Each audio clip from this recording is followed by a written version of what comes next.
Hello friends, आपका हमारे channel मेधा academy में हार्दिक स्वागत है। आज हम आपके सामने विज्ञान विषय से रिलेटेड राजन सीरीज के लघुत्तरीय प्रश्नों के पार्ट 1 को डिस्कस करने जा रहे हैं, जो यूपी डीएलएड के सेकंड सेमेस्टर से रिलेटेड है। इससे प्रीवियस वीडियो में हमने इसके अति लघुत्तरीय प्रश्नों को डिस्कस किया था। अगर आप उसे देखना चाहते हैं तो प्ले लिस्ट में लिंक से जाकर प्रीवियस वीडियो को देख सकते हैं। तो आइए स्टार्ट करते हैं। प्रश्न नंबर 1, छोटी माता संक्रामक रोग का प्रसार, लक्षण एवं बचाव बताइए। छोटी माता भी एक संचारी संक्रामक रोग है। जो छोटी माता होती है वो हमारा संक्रामक रोग है। जो संक्रामक रोग किसी भी आयु में हो सकता है, परंतु जन्म से 10 वर्ष की आयु के बच्चों में अधिकतर होता है। जो 10 वर्ष तक की आयु के बच्चे हैं, उन बच्चों में यह रोग होने की संभावना ज़्यादा होती है। एक बार रोग हो जाने पर व्यक्ति में जीवन भर के लिए रोग निरोध क्षमता उपार्जित हो जाती है। मतलब ये रोग अगर एक बार हो जाता है तो व्यक्ति में उस रोग से लड़ने की क्षमता अपने आप ही पैदा हो जाती है। इस रोग का कारण होता है वेरिसेला वायरस होता है। वेरिसेला नामक वायरस से छोटी माता का रोग होता है।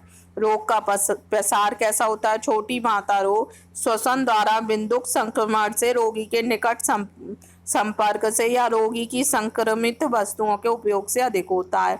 मतलब उसकी वस्तुओं को उपयोग करने से, जो जिस रोगी को अगर छोटी माता का रोग है, अगर हम उसकी वस्तुओं को उपयोग करेंगे या उसके निकट संपर्क में रहती हैं तो यह रोग हो जाता है। उद्भवन काल कितना होता है? 14 से 21 दिन तक यह रोग रहता है।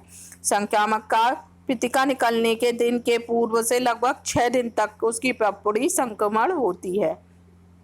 इसमें रोग में क्या क्या लक्षण होते हैं? सबसे पहला है, रोग का प्रारंभ हल्के ज्वर एवं कमर दर्द के साथ होता है। जब ये रोग का पहला दिन होता है तो हल्का ज्वर आएगा और कमर में दर्द होगा। वयस्कों में ये ज्वर 101 होता है से 102 तक हो सकता है।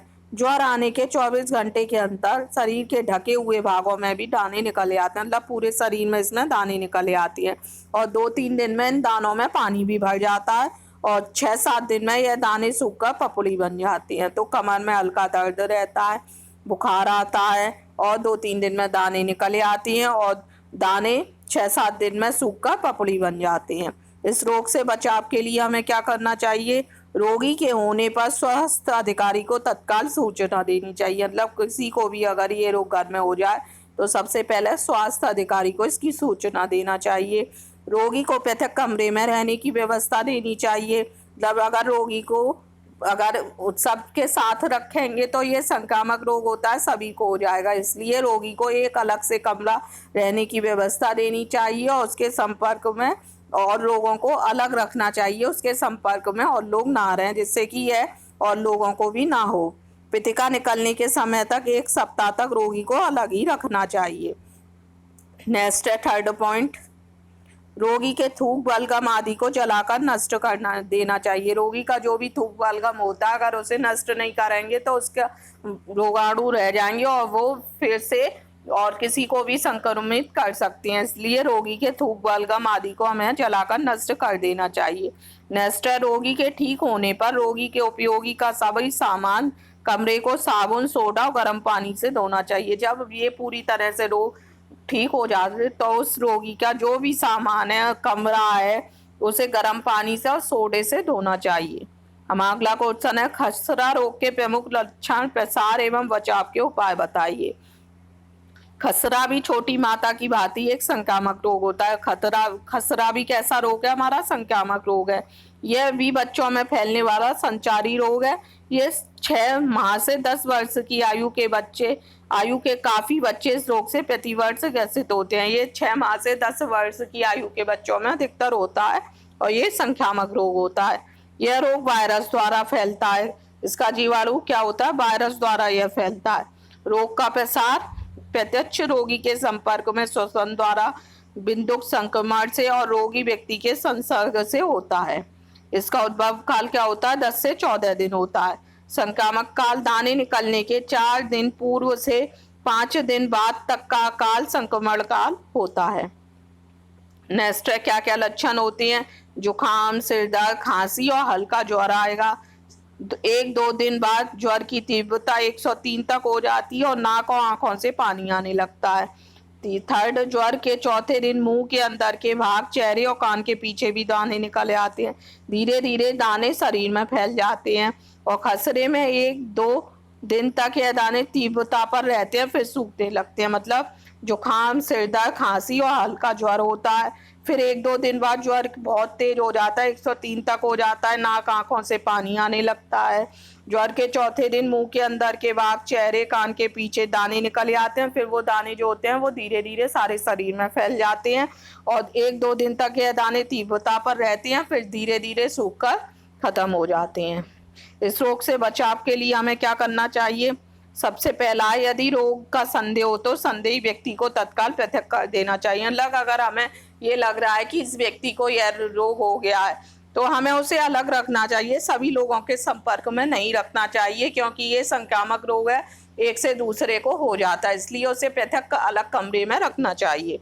नेक्स्ट है, खसरा के रोगी को लगभग 7 दिनों तक रोगी को सभी से अलग, कितने दिनों तक? कम से कम 7 दिनों तक रोगी को सबसे अलग रखना चाहिए। थर्ड है, रोगी के श्वसन मार्ग से निकलने वाले पदार्थों को जलाकर नष्ट कर देना। रोगी के जो भी थूक, बलगम या जो भी है अपशिष्ट, वो सब नष्ट कर देना चाहिए, क्योंकि अगर उनमें रोगाणु रह जाते हैं तो उससे और लोग भी संक्रमित हो सकते हैं, इसलिए उसके जो भी श्वसन मार्ग से निकलने वाले पदार्थ हैं उन्हें जलाकर नष्ट कर देना चाहिए। फोर्थ, रोगी ठीक होने पर रोगी के सभी सामान को ठीक तरह से विसंक्रमित करना चाहिए। रोगी के कमरा है जहाँ पर रोगी रहा है या उसका जो भी उसका सामान है उसे गर्म पानी से और सोडे से धो देना चाहिए। नेक्स्ट देखते हैं, थर्ड, हैजा रोग किस प्रकार फैलता है? हैजा रोग भी बहुत ही संक्रामक रोग माना जाता है। यह रोग गर्मी के मौसम में अधिक फैलता है। देश में समय समय पर इसका प्रसार महामारी के रूप में भी होता है। यह सभी आयु वर्ग के लोगों में समान रूप से फैलता है। मतलब ये संक्रामक रोग होता है, सबसे पहला पॉइंट, और गर्मियों के मौसम में सबसे ज्यादा ये फैलता है और यह कभी कभी महामारी का भी रूप ले लेता है या सभी वर्ग के आयु वर्ग के लोगों में ये फैलता है। ये विशेषता बच्चों को ही नहीं, सभी आयु वर्ग के लोगों में फैलता है। इसके जीवाणु का नाम है विब्रियो कॉलेरिया के कारण यह रोग फैलता है। नेक्स्ट देखते हैं क्वेश्चन नंबर 4, मलेरिया रोग किस मच्छर से प्रसारित होता है? लक्षण बताइए। तो मलेरिया जो होता है एनाफिलीज नामक मच्छर से प्रसारित होता है। ये आपका 1 मार्क्स में भी पूछ सकता है कि मलेरिया रोग किस मच्छर से होता है, तो आप लिख सकते हैं एनाफिलीज नामक मच्छर से मलेरिया रोग होता है। अब इसके लक्षण क्या है? सबसे पहला यहाँ पे हैजा लिख दिया, जबकि यहाँ मलेरिया आएगा। मलेरिया रोग के प्रारंभ में शारीरिक कमजोरी, हाथ पांव में दर्द और सिर दर्द होने लगता है। तो मलेरिया जब होता है तो सबसे पहले शारीरिक कमजोरी होगी, हाथ पांव में दर्द होगा और सिर दर्द होने लगता है। इसके बाद अत्यधिक ठंड लगकर रोगी को ज्वर आता है। तो मलेरिया रोग जब होता है तो रोगी को जो बुखार आता है वो ठंड लगकर आता है। थर्ड पॉइंट है, ठंड की अवस्था में रोगी को कपकपी आ जाती है। मतलब जो ठंड लगने का स्तर होता है उससे बहुत कपकपी लगने लगती है और यह अवस्था आधे घंटे से 2 घंटे तक की रहती है। उसके बाद ज्वर 103 से 105 तक हो जाता है। मलेरिया में ज्वर बहुत तेज आता है, मतलब जो बुखार है वो 103 से 105 तक हो जाता है। कुछ समय बाद पसीना आता है और ज्वर उतर जाता है। ये कुछ समय तक ही रहता है, फिर उसे पसीना आता है और उसका बुखार भी उतर जाता है।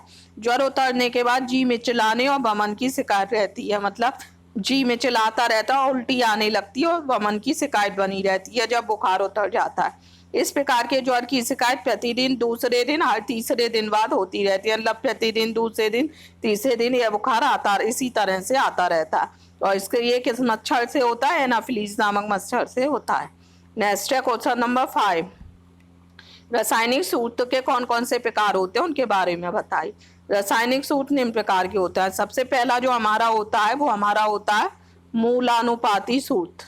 वह सूत्र जिसमें किसी यौगिक के अणु में उपस्थित विभिन्न तत्वों के परमाणुओं को संख्या के सरल अनुपात का बोध होता है, उसे मूलानुपाती सूत्र कहते हैं। मतलब किसी यौगिक के अणु में उपस्थित विभिन्न तत्वों के परमाणुओं की संख्या के सरल अनुपात का जिसमें बोध होता है वो मूलानुपाती सूत्र कहलाते हैं। जैसे एग्जाम्पल द्वारा देखिए, ग्लूकोज के अणु में कार्बन, हाइड्रोजन और ऑक्सीजन का सरल अनुपात 1:2:1 है, इसलिए ये मूलानुपाती सूत्र CH2O है। कहने का तात्पर्य है मूलानुपाती जो होता है वो सरल अनुपातों में होता है। जैसे ग्लूकोज के अणु में दे रखा है कार्बन, हाइड्रोजन और ऑक्सीजन का अनुपात 1:2:1 है। नेक्स्ट देखते हैं, दूसरा प्रकार है आणविक सूत्र। आणविक सूत्र वह है जिसमें किसी यौगिक के अणु में उपस्थित विभिन्न तत्वों के परमाणुओं की वास्तविक संख्या का बोध होता है। किसका बोध होता है? जिसमें परमाणुओं की वास्तविक संख्या का बोध होता है उसे आणविक सूत्र कहते हैं। जैसे ग्लूकोज के एक अणु में कार्बन के 6 परमाणु, हाइड्रोजन के 12 और ऑक्सीजन के 6 परमाणु होते हैं। जैसे ग्लूकोज के एक अणु में कार्बन के 6 परमाणु, हाइड्रोजन के 12 और ऑक्सीजन के 6 परमाणु होते हैं। इसका आणविक सूत्र होता है C6H12O6 है। मतलब आणविक सूत्र जो होता है वो परमाणुओं की वास्तविक संख्या का बोध करता है। जैसे ग्लूकोज के एक अणु में कार्बन के 6 परमाणु, हाइड्रोजन के 12 और ऑक्सीजन के 6 होते हैं। नेक्स्ट है संरचना सूत्र। संरचना सूत्र वह सूत्र है जिसमें यौगिक के अणु में उपस्थित विभिन्न परमाणुओं की संख्या तथा उनकी एक दूसरे से जुड़ने की व्यवस्था का बोध होता है, उसे संरचना सूत्र कहते हैं। इनमें विभिन्न परमाणुओं की संख्या का और उनसे एक से दूसरे के जोड़ने की व्यवस्था का भी जिसमें हमें बोध हो वह हमारा संरचना सूत्र कहलाता है। जैसे मीथेन का आणविक सूत्र होता है CH4। इसका आकार चतुष्फलीय होता है एवं कार्बन परमाणु चतुष्फल के केंद्र में स्थित होता है। इसमें CH1 एक दूसरे से 109 डिग्री 28 का कोण बनाती है। मतलब संरचना सूत्र वह होता है जिसमें यौगिक के अणु में उपस्थित विभिन्न परमाणुओं की संख्या और उनके एक दूसरे से जुड़ने की व्यवस्था के बारे में हमें जानकारी मिलती है, वह हमारा संरचना सूत्र कहलाता है। जैसे मीथेन का आणविक सूत्र है CH4। उम्मीद करते हैं आपको लघु उत्तरीय प्रश्न का पार्ट 1 अच्छे से क्लियर हुआ होगा। अगर आपको वीडियो पसंद आया तो प्लीज हमारे वीडियो को लाइक कीजिए और इसे अधिक से अधिक अपनी फ्रेंड्सों को शेयर कीजिए, जिससे कि वो भी इस चैनल के माध्यम से अपनी स्टडी को और भी बेहतर बना सकें। और इसका अगला पार्ट देखने के लिए हमारे चैनल को सब्सक्राइब कीजिए। Thank you.